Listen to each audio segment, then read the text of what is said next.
Welcome, everyone. This is the BumCast. I am your host, HBIC, the head bum in charge, along with Baloney and the Southside Bum. And holy shit, gents, we have got a jam-packed show tonight. First, I guess we'll start off by saying happy birthday to fellow Bum Baloney. Cheers.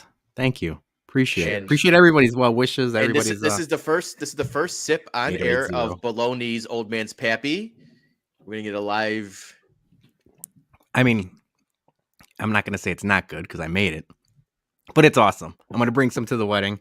I said I want to enjoy it with some people from White Sox Twitter as well. It's a full bottle of Poor Man's Pappy.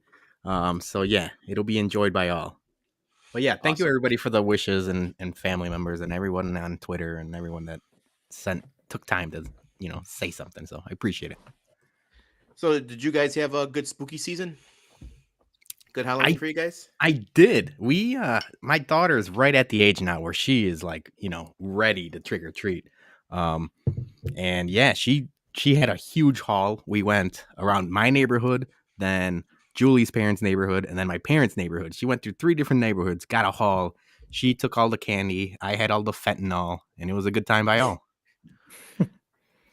Yeah, I got all my decorations down today. But I had a good amount of trick or treaters. Still got a whole bag full of 200-piece bag of candy left because we didn't get as many this year. But I think because it was on a weekday and not yeah.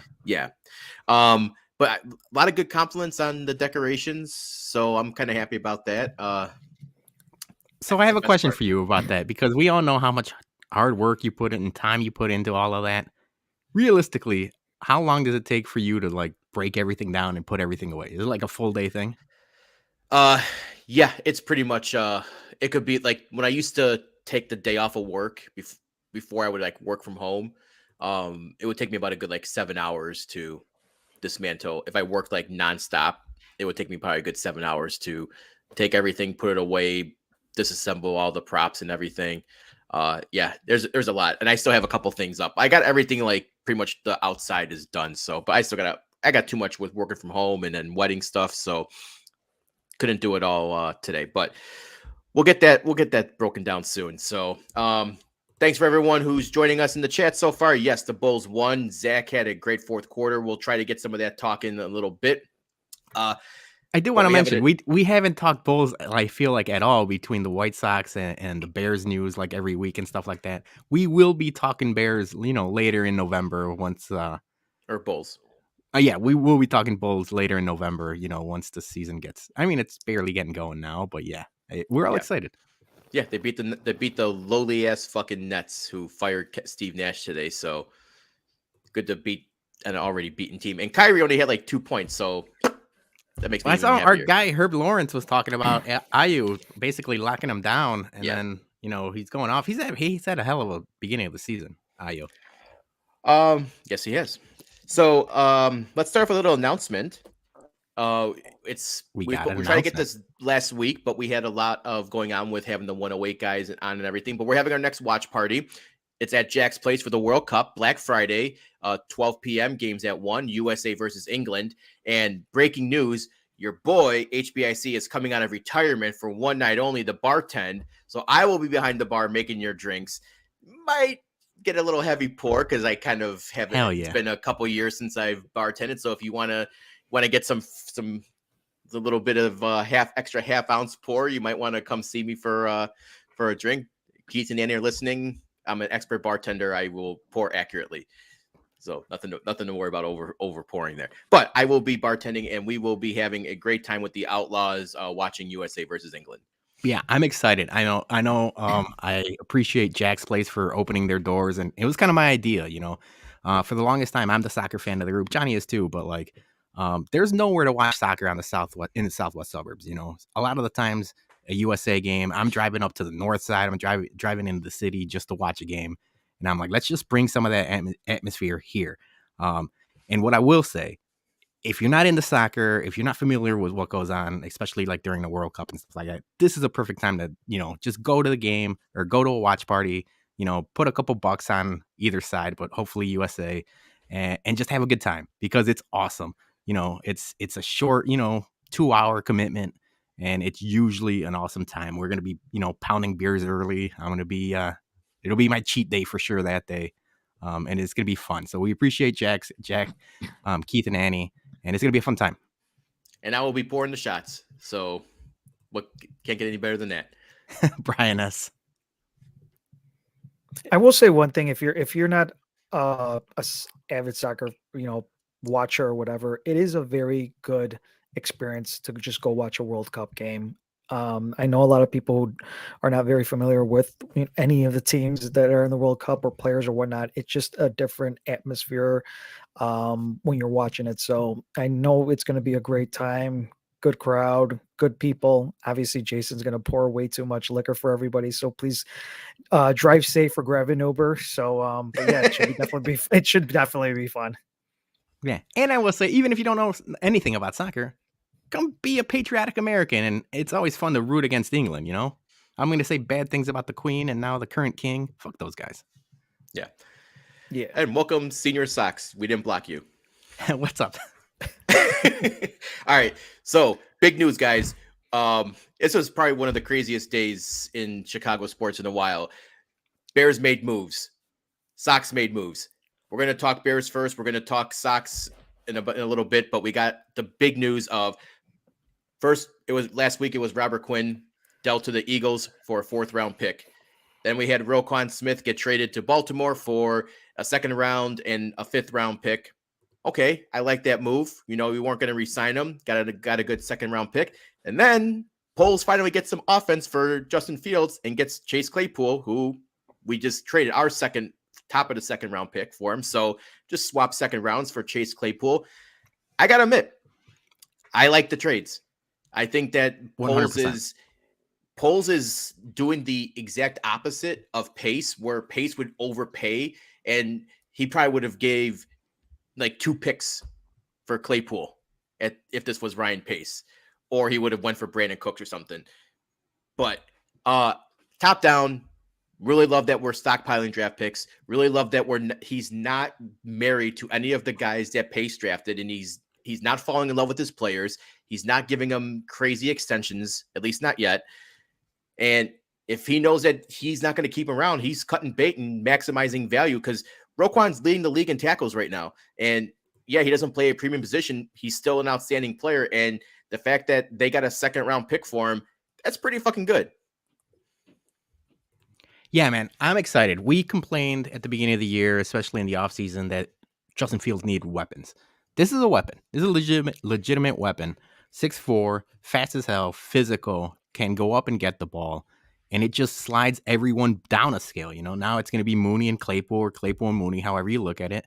And then hopefully, that means Velus Jones can just be the gadget guy or trick play guy, because he's obviously not a professional wide receiver or a punt returner. So it's just like, we need to surround him with weapons. And the main part is, now it seems like Poles, it's just a confidence boost for Justin Fields. It feels like Justin Fields is their guy now. Like, yeah. We heard it early in the offseason, like, oh, we don't know, like, a new GM comes in and he's not married to the people he didn't draft or something like that. Well, he's married to Justin Fields now, so that's exciting. And the other thing I had written down was the fact that what worried me about this upcoming offseason is the draft class of wide receivers, and especially the free agent class of wide receivers. If you look at it, the free agents next year aren't that great. So the fact that you get Claypool now, and you get another half season for him to gel with Justin Fields, you hit the ground running in the draft and free agency. That's just building blocks, and that's what we've been asking for. We've been asking for building blocks on offense, and this is a definite step in the right direction. And it's very ballsy. Brian S. and Senior Sox mention it. Ryan Poles said in his preliminary press conference that they're going to build through the draft. Well, when he got the job, he only had 5 draft picks. Now he has 8 draft picks and Chase Claypool. So he's building something.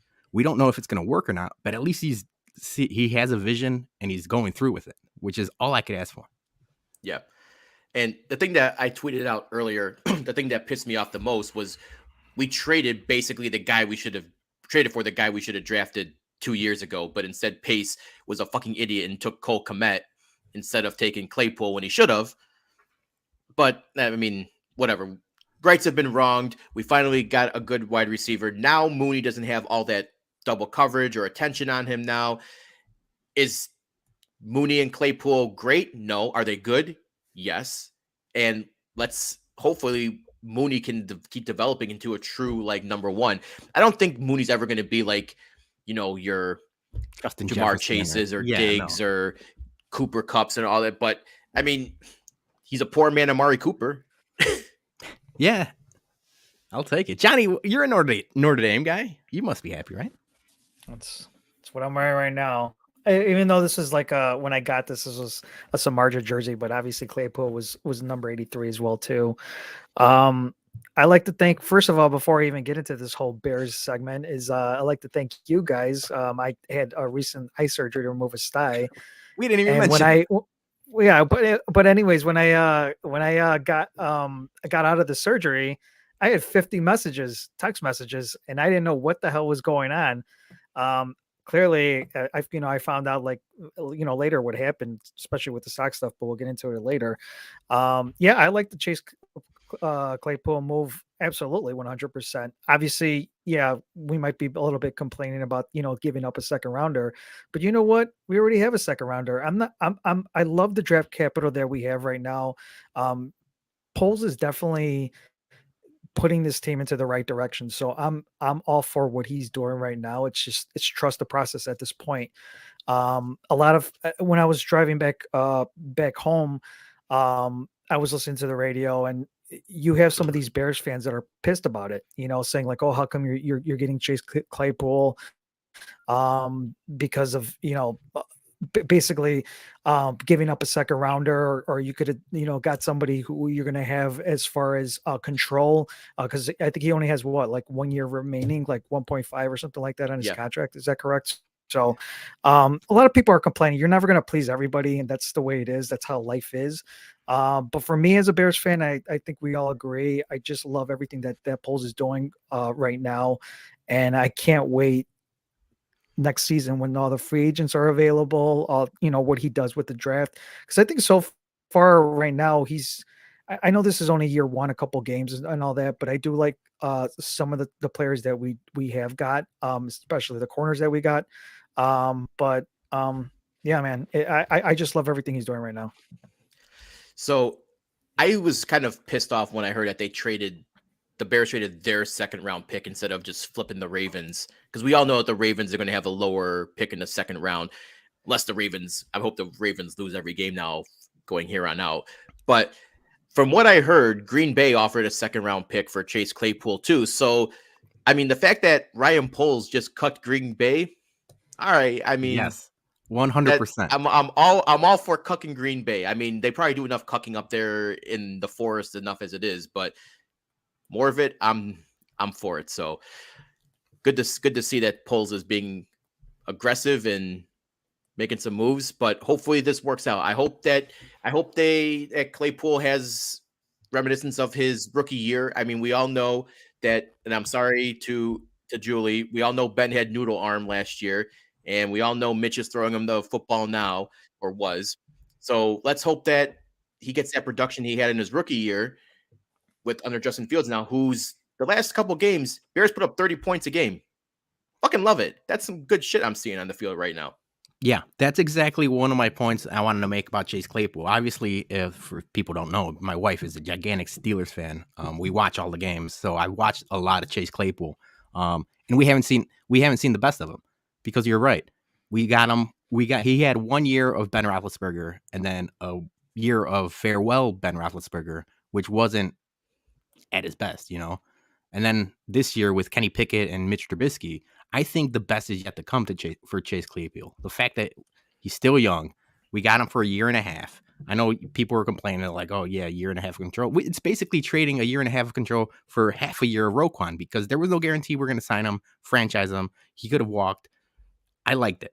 So the people complain about that, like there's no point of complaining. Like I'd rather have the year and a half of Chase Claypool than half a year of Roquan right now. So yeah, but I think the best is yet to come. I really do think he could blossom. especially if he gets a rapport with Justin Fields. Yeah. And yes, Luke, I do have a desk drawer full of floppy disks, and everyone will be. I am watching the games while I'm tweeting too, by the way. All right, so just real quick, I want to break down this. Oh yes, Damian. I saw that too. Where Ridley got traded, and I was kind of like, man, we could have thrown a 6th rounder for Ridley, but I guess you don't want to mortgage the whole future on wide receivers. But that was kind of shocking that Atlanta parted with him already. But well, he's not playing this year, right? Yeah, no, he got suspended for the year for betting, which is asinine, but whatever. Okay, so the game on Sunday, Bears fucking defense was just like, hey, we're on bye week, I guess, and decided they didn't want to tackle anyone. But as I mentioned a couple minutes ago, Bears putting up back-to-back 30-point games. It looks like we finally got a legitimate NFL offense for the first time. And now, granted, we got the Dolphins this week.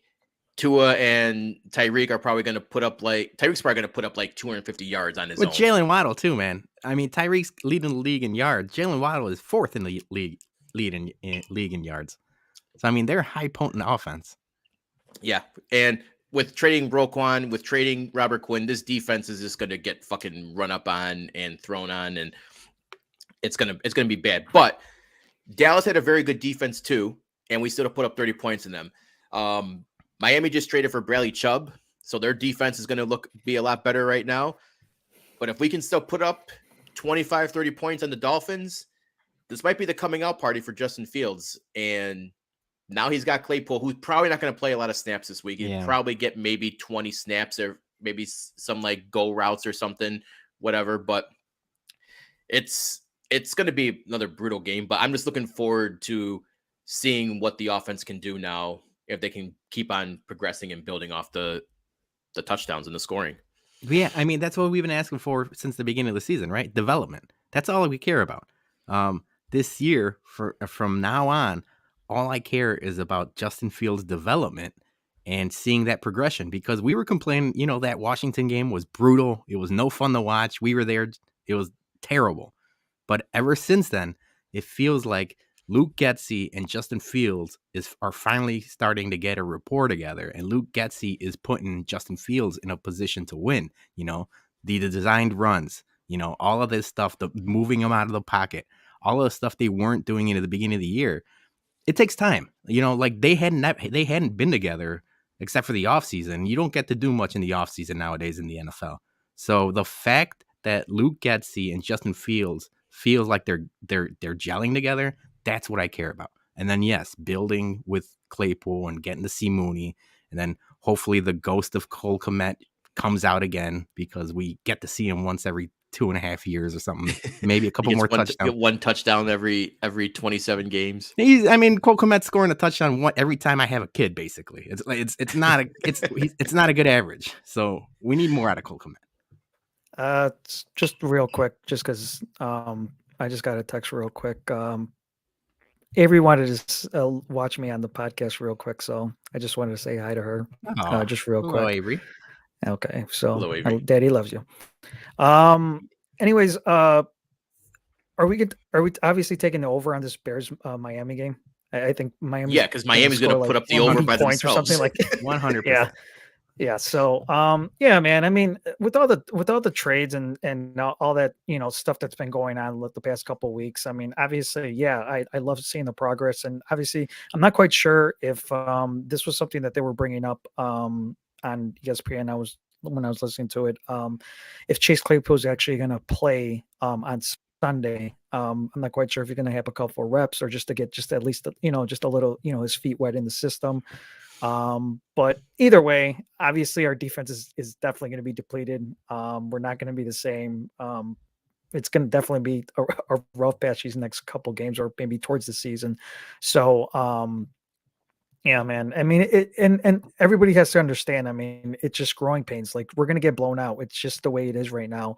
And maybe sometimes we won't. Maybe we'll be in it now that maybe we have Chase Claypool. Maybe we'll score a little bit more points. Maybe more than 30 points. Maybe 35 points. But I just like the progress overall. I think everybody right now, even a lot of the the critics and they are basically all for Justin Fields right now, and that's good to hear because a lot of people were down on him or just questionable about, is he the guy, or should they, if we go into the draft, should they draft a quarterback or whatnot? You have to let this guy play. You have to give him a chance, and I think with his development over the past couple of weeks, you're seeing that progress. You're seeing those plays. You're seeing those throws, and he's doing this without. Let's just face it, and no disrespect to any of the players on the Bears, but with no talent. So imagine if he does have talent, how good he's going to be. That he could be that next Mahomes or Brady. I'm not trying to compare him to either or, but definitely he just needs to be better than Cutler. Let's just put it that way. Yeah, and you mentioned it, Johnny. Like, we're gonna get blown out in games. That's just a matter of fact because the talent, the defensive talent, just not there anymore. But it's the same thing we complained about last year to this year. I'd rather, if we're gonna lose, we're gonna lose. I'd rather them lose 40-30 than a 12-7 game. I don't want to see any more 14-10 games from the Bears in 2012 or 2022. Like, we're going way back it's here. it's all about offense in this league. And that's where we had to build. Those are the building blocks, So hopefully offensive line through free agency and the draft and then go from there. All right. So last note, David Montgomery wasn't traded. So it looks like we're going to still go with the 2-man crew of Montgomery and Herbert, but I doubt Montgomery's back next year. But Bears Dolphins. So, all right, let's get to it. Get blown out again. Put the over. All right. Let's move on to the other big news of the day. And as the White Sox here, check notes, hired Peter Griffin yes, to be the new Sox manager, or his non-union Mexican counterpart, Pedro Grifol. He's Puerto Rican, right? I think he's Puerto Rican. Yeah, Puerto Rican. Grifol, his non-union Puerto Rican counterpart, Pedro Grifol. Yeah. Senor Spielbergo, is that the reference you're going to? Give me Steven Spielberg. Give me not available, sir. So Royals bench coach. I don't. My first reaction was, who the fuck is Pedro Grifol? I don't know much about him, but apparently, yeah, which is fine. So I don't know if this look, and I want to get you guys' reaction on the hiring too, but I'm not 100% sure that this is Rick Hahn's hire even again, because Bob Nightingale, shortly after the hire, tweeted that Jerry and Kenny, this was their consensus hire, and it just sounds like that Rick Hahn was told by Kenny again that, hey, I like this guy, like let's hire him, and because all those rumors that it was between Ozzie and Kevin Long, those were pretty.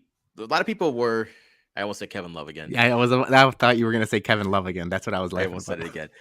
All the food Twitter accounts had Ozzie and Long as the top two, and then here we go with Pedro. So I guess we'll see, but what do you guys think? Yeah, it is. It's we'll see. Like, anybody that has a take one way or the other, you don't know. We legitimately don't know what this guy is, Pedro Grifol.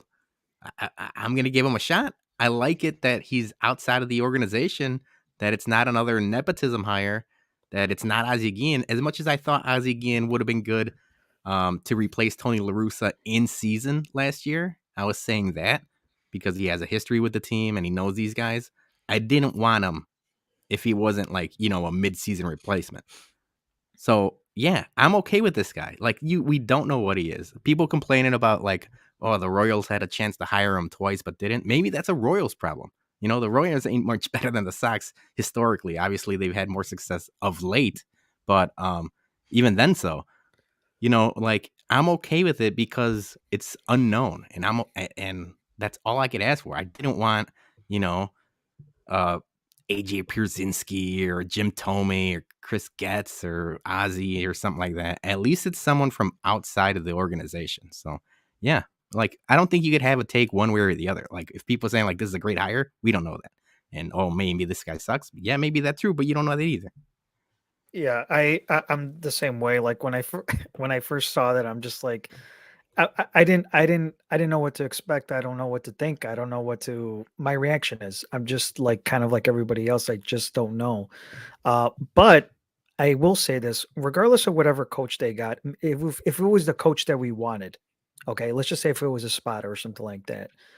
Um, Obviously they didn't get him right now, and I've said this before in recent podcasts, it doesn't matter who the coach is. I need to see that the organization's going to get the right pieces in place for this team to go farther. You can't just go in there and just get another AJ Pollock or just get another like mediocre second baseman or just go with Sheets again or the whole combo of Sheets and Vaughn. You just can't go in there and just do this. It doesn't matter who the coach is, if it's Joe Torre, if they brought back or whoever. Um, you have to you have to get the right pieces in place. You see the Phillies right now, what they're doing. You see where the Astros have been every single year. They're spending or they're making the right pieces or you got to spend money. I mean, that's just it. And if you're not going to spend $100 million or whatever, okay, get the right pieces in place. You could still get players in place to fit this team. Obviously, you want to get the right, the right players to win to the world, get to that next level. And right now, this is not where we're at with the places that we have in place.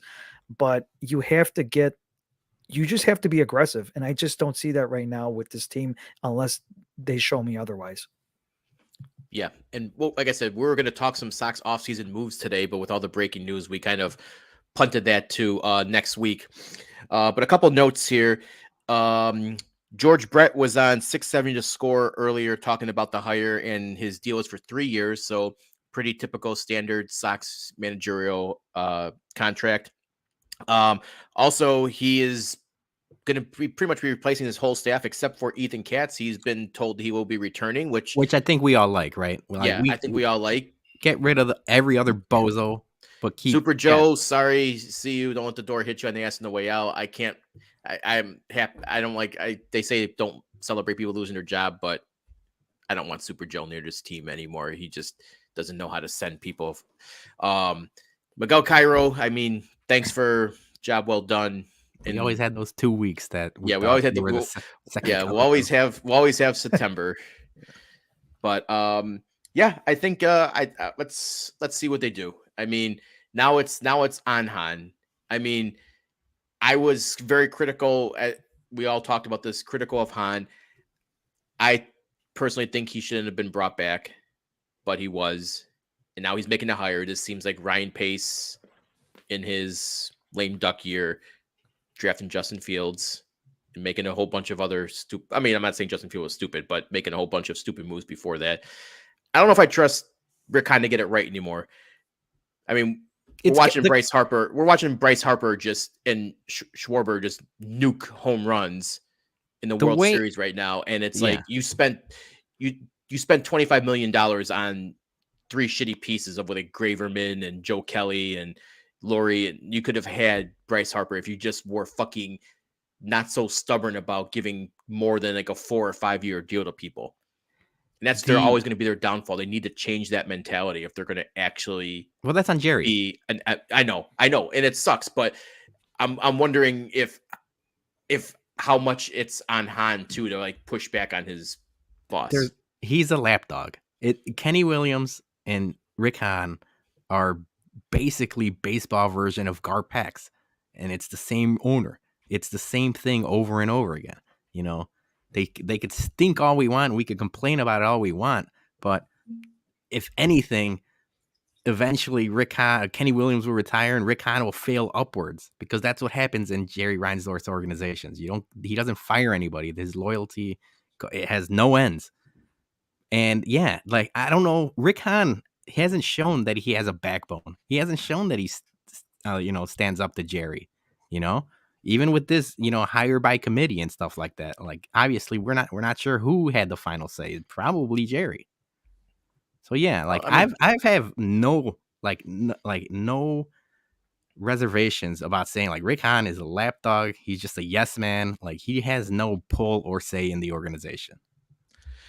So it's going to be interesting to see. Is it the Royals fucking up and letting this guy slip from under them, or is it again, Rick Hahn overvaluating people and hiring a guy that maybe he got spoken highly of, but isn't without the experience. It's funny. We all heard from Rick Hahn that their goal for a manager was to hire a manager with postseason experience. That ain't the Royals, motherfucker. So like, I don't know where the swerve or the shift in philosophy came from, but like we all heard Espada was top name, then he wasn't. So we're just not gonna we're just going for the best available candidate at this point that's left because we're the last team without a manager. I will say if it was Grifol versus point. Ozzy, Grifol has won a World Series sooner than Ozzy Guillen at this point. Well, obviously, it wasn't okay, a head coach, but also Kevin Long, who's potentially could have a ring now and has postseason experience. Like, again, that's what we heard from Ozzy for the past before with the La Russa hire. Now again, after La Russa left, that they were going to go for a manager with postseason experience and yada yada yada, and then they went with the Royals, bottom feeder of the fucking AL Central for past 4 years. So I don't know. I'm not really trusting Rick Hahn's. It's more of like prove me wrong, motherfucker. Like tell me, for sure. Make me eat my own words because I just don't trust Rick Hahn at this point to make anything worthy of a splash to make this organization better. Can't wait for next season though. Can't wait for next season. All right. Speaking of White Sox and White Sox Twitter, we got a lot of White Sox Twitter guys, and we also want to say what a great time we had last Saturday at Soundgrowler for Chirizi and his killer tunes. Yeah. Baron Plain played, and I gotta admit, I was actually kind of cool with them just being a whole like instrumental band. I didn't need the whole like guar guar guar guar guar guar like scream in my ear. It was awesome. It was a fun ass time. I enjoyed myself tremendously. It was nice that it was closer than I thought it was for us. Particularly, it was a 20-minute drive. So I'll be going back to Soundgrowler again. My wife I liked the beers. She liked the food. Beer was good. Tacos was good. Yeah, she had the food. I didn't eat. Shout out #108 weight loss challenge. I didn't have any of those delicious tacos, but they looked good as hell. So I will be going back. I know you took some beers home, right? What did you buy? I bought the tortilla hands and I bought the whole that was good. Or low hum. I like the tortilla hands a lot. That's probably something I should have done, but I'm gonna actually probably maybe not this weekend, but the following weekend I'm probably gonna use one in Michelada. So kind of excited about that. But yeah, I'm definitely looking forward to going back there. But it was a great time watching Chirizi play live. He did a really good job. Unfortunately, my only gripe was he promised us Tom Petty. No Tom Petty. I thought he was going to close with Free Fallin'. He did not. They're going to get just like a little ding on their review for not playing Tom Petty. But other than that, though, it was fucking great time. Yeah, and it was awesome talking to everyone. I mean, Brian S. was there, Brewer and Luke was there, Jeff Bartlett, Aloha Mr. Hand. A lot of people I had finally met. I met Billy Wires for the first time. Yeah, Billy Wires for the first time. I told him right away his Twitter handle was like, it scares me. I'm afraid of Billy Wires online, so I'm always going to be in his good side.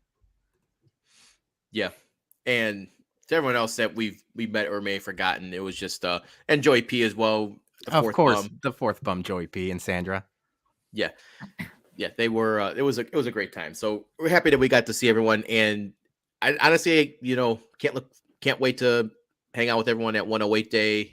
Or maybe even a bourbon night for White Sox Twitter. We've been talking about this for a while. We definitely got to get something together. But a USA England watch party, or you just come, or you just all come down to back at it. Jack's place. I'm pouring you shots all day. Help that wine hangover next day with some good old Jameson or Fireball or tequila, whichever your poison is. All of the above. Brian, you're right. We need a bourbon and floppy disk night. I love that idea. We're gonna have to do it. Bring it to the ballpark. I'm just gonna have to. I'm gonna buy so many floppy disks. I'm gonna make that stock go up. They even sell them? Like, I know. I was gonna ask you where. Floppy disks. Probably Amazon. I'm sure you can. Okay, but where you can't use it, right? Does your CPU if you have like old computers, I'm sure you can. Let's see, because I'm pulling it up right now. If Amazon floppy. Oh, there is floppy disks. It'll be like, you connect it to USB and then it records that way. I don't know what I'm talking about. This is a you let's see, problem now. It's like, yeah, this is nerd. I can get a 50 pack for $50. A buck a disc. Get the fuck out of here. Sounds crazy. Yeah, I'm not paying for a buck of discs. This is 50 recycled floppy disks for $25. This is a 50 vintage cents. product. That now still we're seems talking I'm about. overpaying. Floppy disk should be like no more than a nickel. I like that you just have the nowadays. reputation now of the floppy disk guy. Ooh, I mean, the porn king of St. Lawrence. I don't know what to tell you, man. You wear that badge proudly. I had to work with what was the technology that was available at the time. There was no USB flash. You know how much porn I could have fit on this thing if this was around 30 years ago? I could have fit 25 years ago. I could have fit full BitTorrents on this thing. Can get full movies, high def movies back then, but all right, we're not going to make this a weekly segment. I had to work with 1.44 megabytes, and I liked it. And I walked uphill both ways for it too. Do they still sell Let us blank know. CDs? Is that still a thing or no? I think you can probably still go to like Office Max and like buy blank CDs. Yeah, for sure. Blank CDs. Yeah, I could burn CDs on this laptop. Yeah, most have a built-in burner. It's funny when you ask like Gen Zers now what like a burnt CD is. They have like zero concept of what burning a CD is. Okay, that was a joke, but no one. No, I mean it's true. Like if you show them like a Zune, like nobody knows what the fuck that is anymore. Or anybody pager. 20, a pager for sure. Nobody knows. Anybody, you know what? That would be funny. Like anyone have like a 17, 18-year-old cousin we could bring on the BumCast and just show them like random pictures of shit and see if they know it.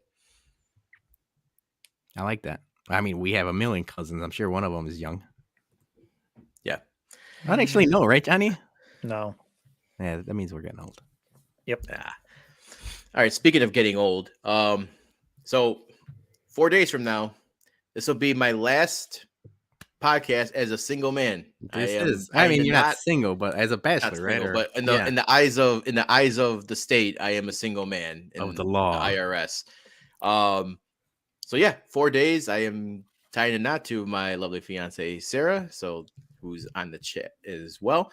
Yes. So before we get going, I know I asked people to comment any marriage advice or wedding advice, anything like that. Before we get going, I did want to ask you a couple questions because, dude, this was 11 years ago now, but I remember the week of being freaking hectic. Like hectic as all hell. How are you guys doing? Are you guys managing? Are you guys nervous or just running around? Or I'm cool as a cucumber right now. Sarah, on the other hand, is probably will beg to differ on that. She's yeah, I know I'm not single, Brian. It's just a figure of speech.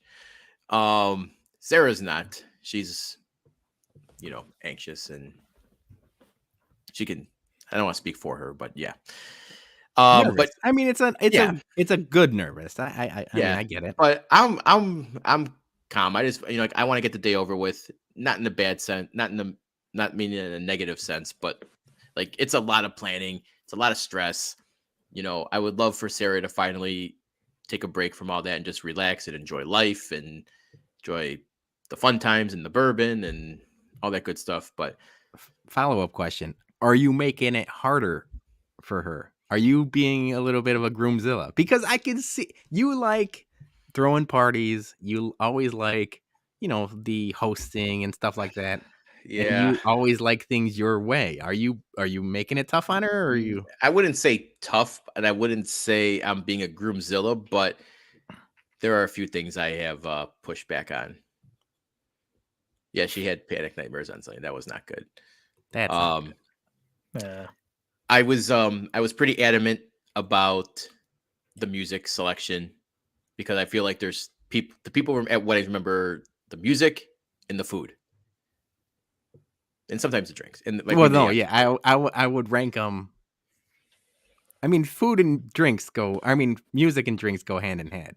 Because if there's good drinks, then there's more dancing. If there's more music, there's more drinks and stuff like that. I curated a pretty good playlist for You the gave us party. a I gave you you gave I us a gave you preview. guys I gave you guys a preview. It was good. You both nodded your head in approval. Sarah was very questionable about my playlist. She's like, no one's gonna dance to these songs, and I was like, just trust me on this. We're turning the clock back, and I know Yes. this is a conversation we had with all of our friends and stuff like that. You're the last to get married. Nobody's really gotten married in our group, like our friend group, for what, 8 years, 9 years? So we're something like all that. looking forward to this. So if Yeah. there's a worried about people not dancing, I'll squash that right now. Sarah, there's going to be dancing on. It's going to get very interesting. Not bad ways, but we're ready to have some fun.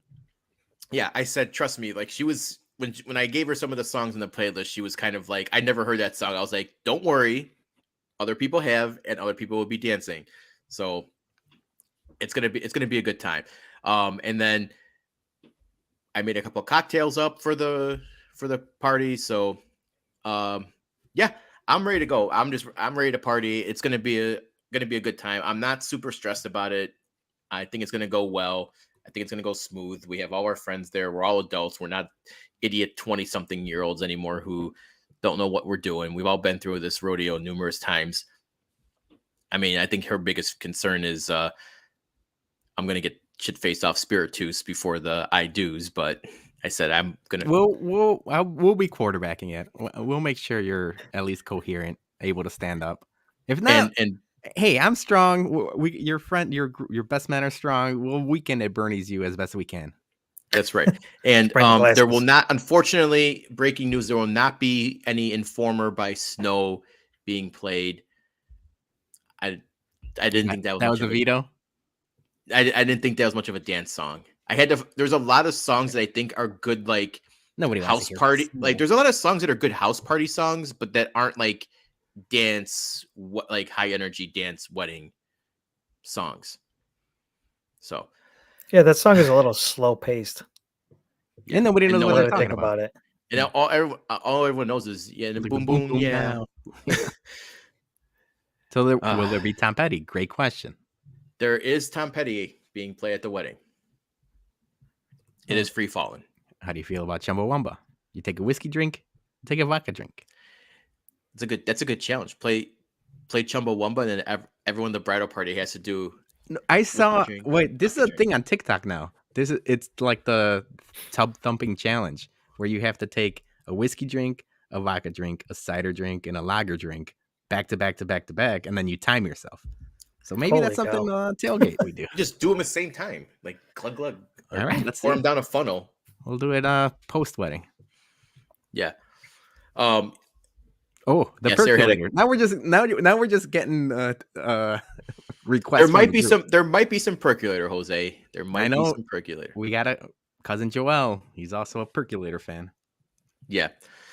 So Sarah had a couple comments. We're going to talk about that in a little bit. But Peter, what you tweeted out, asked questions for me or comments, advice that you were going to give.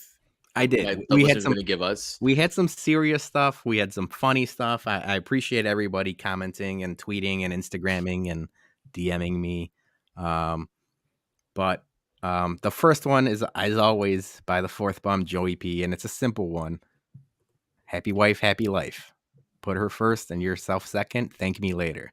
And I will say, Joey P, the nerd that he is, also cited his sources and sent me an article about how happy wife, happy life actually translates to marriage success or something like that. He sent me a crazy article. I didn't link it, but let you know, Joey P, we appreciate the comments. You didn't have to send me all of that. I mean, that's number one. You always have Joey to P nerd. Yeah, always got to make the wife happy. All right, this one is from cousin Javi Lopez. Only married people can understand you could be miserable and happy at the same time. That's Chris Rock via Javi. I am going to bite my tongue on that one. And then there's another one, kind of the similar vein. Hating your spouse is key. That's from Queen Nam. Who is obviously the Chris Rock of King Nam. But then Chris Rock also had, and that might have been the same skit, where he said, if you haven't seriously contemplated murdering that motherfucker, you haven't been in love. Yeah. And I mean, Julie probably wants to kill me once a day. I mean, I piss her off so much, but at the end of the day, she loves me, I think. The next one, Yes. just accept the fact that no matter what, it's always the husband's fault. And that's an interesting one because I actually would like to. I learned that when I was like 21. Like, even if I'm right, I'm still wrong. Yeah, and it's like I've never seen you and Sarah fight, you know, like head to head and stuff like that. You are pretty stubborn, so I don't know if you actually would admit fault even if you're wrong. Be interesting. Yeah, I sometimes do. Chris King, shout out Billy. Always have a secret snack stash for when you fuck up. So apparently him and my sister are fighting all the time because he's snacking and hiding food. So I'm gonna have to talk to him, Billy. Actually, if you're listening, Yeah, we have to get you couples counseling already, what man. the hell? You're hiding food? It's been a year, or dude. maybe I'm gonna have to talk to Christy. Why is she hiding food when they fight? He's like a dog in a cartoon. Yeah, what is it like in the yard? She's literally doing a no soup for you. Yeah. She has a cabinet's locked or something. She hasn't got the key. Poor Billy's going to sleep. No, go to your room. Go. No dinner for you. I'm gonna have to talk to both of them. This is the next one's from K Taylor 1914. He's a follower of both of us. He sent a very long, like 2-part answer. If you really want to go into it, it's on our Twitter page in the thread and stuff like that. But I just took the main part of it that I liked, and it's a simple one. You guys are going out, you're getting ready. The question is, how do I look? Always great. There's no other answer. How do I look? It's great. Simple. What's funny is I'm always the one who asks Sarah that. How do I look? You're the one that's vain and worried about. Well, most of the 90% of the time, I'm wearing like shorts or sweatpants when we go hang out with people. So when I actually have to put like jeans and a nice shirt and some shoes on, it's like, all right, how do I look? All right, and then the last one is I didn't put it out because he sent a long DM, and it's from our guy Fishbone. So I just want to thank Fishbone for sending it out. He said, "Run, it's not too late." And he said, "No," and then he said, "Just kidding, Sarah will kill me." So then he said, "Pick a day or part of the day once a week that is for you and for what you want to do, like a poker night with your buds, and keep it sacred. What's good for the goose is good for the gander. She should have a day too. Everyone needs some me time, but also find interest that both of you have, mutual interest in something to bond over. Devote time to it. And even if it's just once in a while, you guys could bond together." And as soon as he said that, I thought you guys have that wine and bourbon. So, since I've known you guys, it's our whiskey, it's our whiskey, wine, and wrestling Wednesdays. So that's I like that. Whiskey, wine, and wrestling Wednesdays. WWW. WWW. Except for it's AEW. No, I think Sarah would like that because I've been getting the itch to go to casinos more often now, and all she wants to do is watch Dateline. So that might be a good thing. I can go gamble some money, and she can watch 3 hours of Dateline, and it's a win-win. I don't know. I'm now. I think I'm in trouble. I said, I hope you read it, Peter. I don't know what I'm reading. Oh, remember, she's right. Even if you are right, even if 100%. Yeah, she's right. And this is a good one too. Absolutely. Brian S. Don't half-ass several things. Whole-ass one thing. Sorry, I had to sneeze there. Yeah, I half-ass a lot of things. Most of my life is half-assing it. Always cook her trying dinner. To figure out a way. Oh, I always cook. She never has to. I think she's maybe cooked like count on one hand how many times she's cooked in a relationship. We didn't finish it though. But never make good food. She'll appreciate the gesture, but eventually will insist on doing it herself because you suck. No, she won't. Brian S is on another level. That's mind games like you read about. I love it. I could make like the worst thing for like a week and she still wouldn't say like I'm cooking. All right. So now we got to the bottom of it. HBIC, never admit when I'm right. I will never say she's right. I will always say that she's not incorrect. I would be like, oh yeah, you weren't incorrect on that point. But if you start dropping the R word left and right, they're just gonna expect it all the time. So you have to save the R word for like when you really like fuck up on something. In case of emergency break. Yes. Otherwise, it's you weren't incorrect. That's how you can spin that. All right, but those Yeah. are all our suggestions. So obviously we're all very excited and very happy for both of you guys. You guys are the best. And we just can't wait for Saturday. But yeah, and I can't wait to celebrate you guys. But also, my question of the week actually ties into all the wedding talk, Okay. because in this kind of, and I'll tell you what, I'll ask the question and I want to point out my thing, because it kind of Sarah kind of brought up in the topics. What is the one like wedding tradition or custom or thing that needs to just be erased from weddings, like going forward? And my thing is, get rid of all the fucking generic wedding music, like shout, celebrate, like all that shit. Get rid of I all will of say the there's electric slide, Casper shit. Like, so get rid yes, of all of that. all I don't of want that. any generic. All the generic wedding music needs to just die a slow death. And we actually had to fight to get shout into the wedding, because that's more of like her family thing, which I didn't want shout played at the wedding. No, I think shout has a place in weddings. I think shout is almost like grandfathered in. It's more like the Casper slide, the cha-cha slide. You know, for Mexican weddings, there's like a Mexican version of the Casper slide. Like all of those, I don't like. I feel like they're tacky and boring. Shout has a place in weddings. I think it's a good common ground, a good meeting ground where everyone, especially at the end of the night, you know, it's got to be, you know, last 45 minutes of the wedding. That like if it's less earlier than 11 p.m., don't play shout. But it's got to be like past 11, you're good to go. So yeah, I like shout. Okay, so then what wedding like what do you think, like wedding traditions that need to like disappear? Shout is legendary. Sarah says get rid of the bouquet toss and the garter toss. Yeah, we're not You doing know that. what I don't like? And mostly because it's tacky and it never comes out right. And we did it at our wedding and I didn't hate it at all. But it's mostly the like groomsmen and brides. What is it? I'm losing it. Bridesmaids and groomsmen, like the entrances. When somebody comes out to Stone Cold and then somebody else comes out to Can't, you know, Don't Stop Believing and all of that stuff. I would like the entrance for like obviously the bride and groom and maybe the parents and stuff like that. But we don't need bozos making dips and tearing an ACL and somebody else trying to do the splits and then. Well, guess what, friend? You're coming out to music. All right. But I'm not requiring you to like do like the little dance and spit. That's completely optional if you and Julie want to throw a little flair into it. Otherwise, you can just, you know, do your. Well, I mean, if Julie wants to Stone Cold stun me, I'm cool for that. Johnny, you have any wedding traditions? You've been to some weddings like that you think that are outdated or need to get 86th? I'm trying to think off the top of my head what would be one. I don't know. I love weddings, man. I love weddings. I love the whole thing. Yeah, the garter toss and all that stuff like that. I think you could do without that. That's something that Sarah mentioned. I'm not really a big a fan of that. But I don't know, man. I mean, the music stuff. You know, I've been a groomsman and all that, and when they do I was a groomsman actually this year.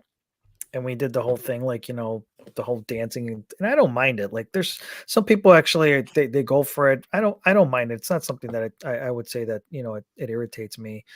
The traditional music, yes. The normal like stuff, yeah, I agree with Jason. But I don't know. I guess there's not really too much I would say that I would be like. So, hold on, pull up Julie's comment, Peter. The cutting of the cake. I was going to mention that. 100%. Yeah, we're not. So our wedding is very minimalist. Like we're not. No one's gonna watch us cut the cake. No one's gonna watch us do the bride and father of the groom dance. There's not gonna be me and my mom's dancing.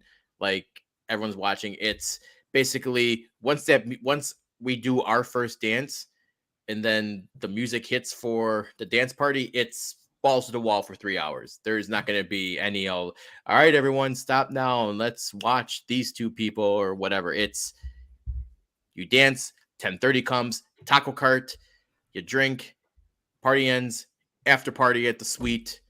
We keep it going, and the clock turns back on Sunday, so we gain an extra hour of alcoholism, and it's last man standing. I did think of one of them.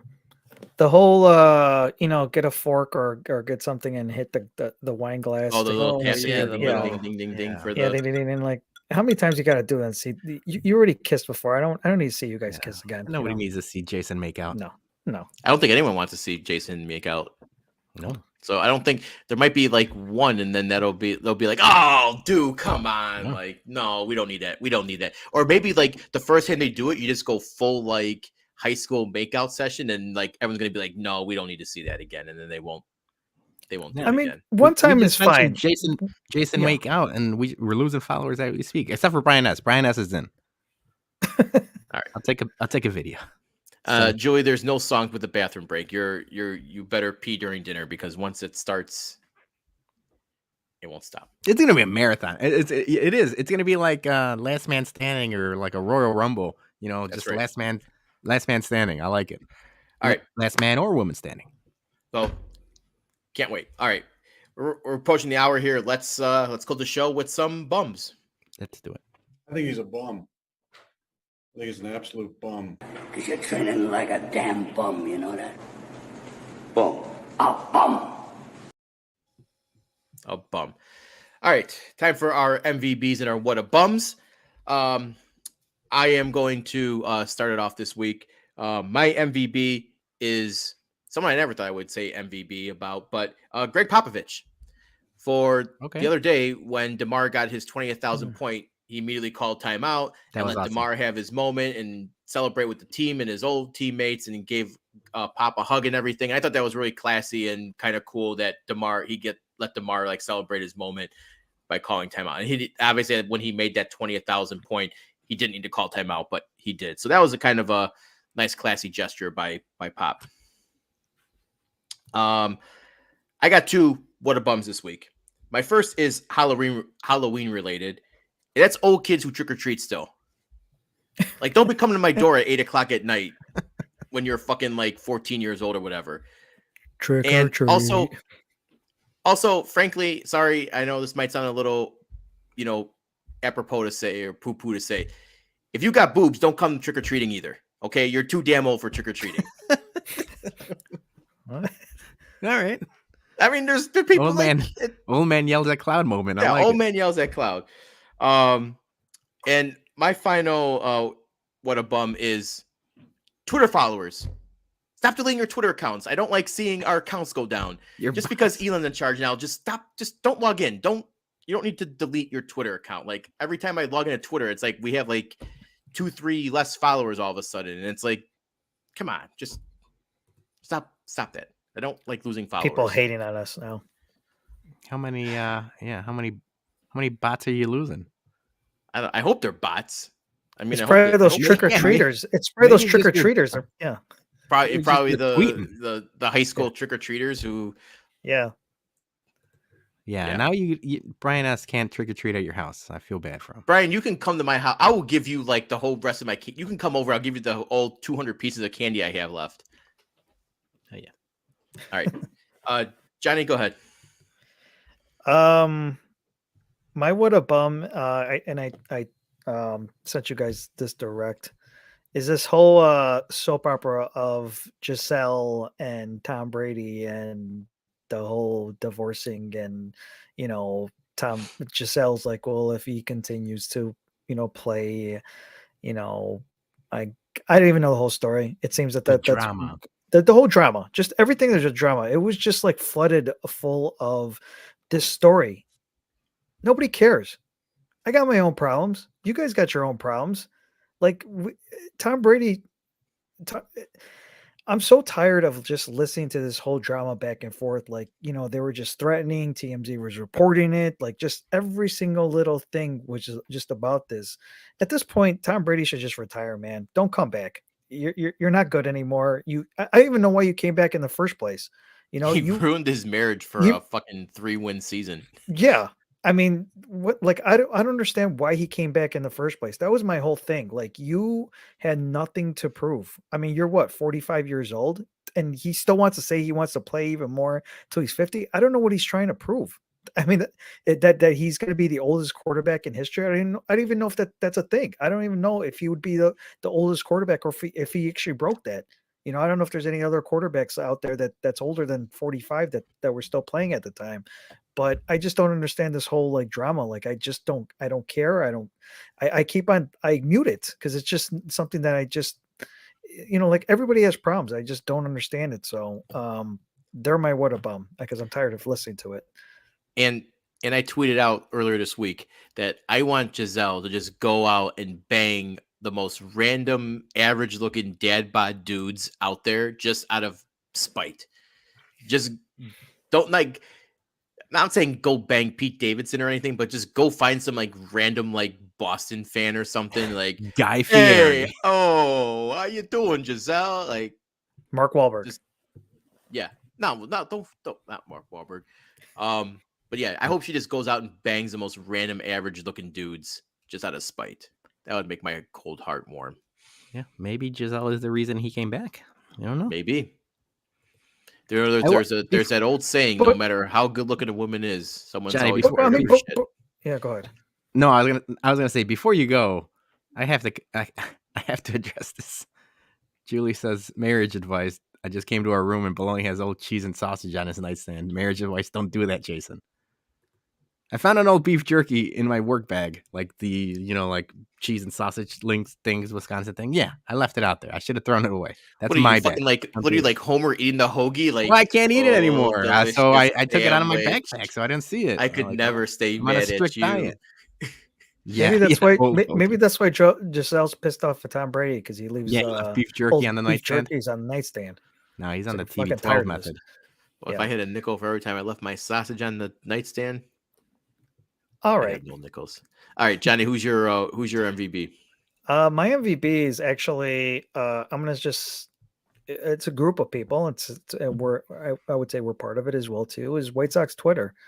Going to last Saturday, we went to the concert and all that, and we hung around with a lot of White Sox Twitter, Bruhan Luke and then Brian and everybody else over there. And I was talking to Peter about this as well too. The thing I love about White Sox Twitter, it's I feel like it's a community that just has come together, and obviously like the 108 is so huge and bringing pretty much a lot of us all together in this group. And I just love it. I just love everything about White Sox Twitter. Everybody I've been meeting, the new people I've been meeting, just everybody in general. Like we're just I'm just grateful that I'm meeting like these new people and just everybody that I am meeting. Like we have like different interests. Like Brian, I was talking to Brian about like his vinyl collection, and Aloha Mr. Hand. We were talking about he had like a nice bourbon Sinatra edition that he was showing or we were talking about on Saturday. And just everybody as a whole. I just think that this community, I don't see this as far as like Cubs fans. I don't know if there's even a thing for that, or even Bulls or Bears or whatnot. But like the White Sox Twitter, I just absolutely love. And, I appreciate you guys. And obviously you guys are following us as well too. So we can't thank you enough for supporting us. But yeah, you guys are my MVP. That's right. Cheers to everyone all the new friends we made, all the new friends we will make next year and going forward. Can't wait to keep it rolling with you guys. I love it. All right, birthday boy, take us home. I mean, it's simple. I mean, my MVP is everybody that wished me happy birthday and everyone that took time out of their day to, reply or comment, Facebook, Instagram, DMs, everything like that. I really appreciate it. Everyone that if you take time out of your day, I'm going to at least, reply back and say thank you because it's the least I can do. So yeah, man, I'm getting old, but at least it feels nice to, feel the love every once in a while. So I appreciate everybody that sent something, and even those that didn't, obviously, like Johnny said, it's been a fun, ride on this. This is our first real season in White Sox Twitter and being a part of something like that and stuff like that. And everybody's been awesome. So yeah, so that's my MVP. And my bum of the week, it's me. It's Baloney. And why, you ask? On his birthday, no less.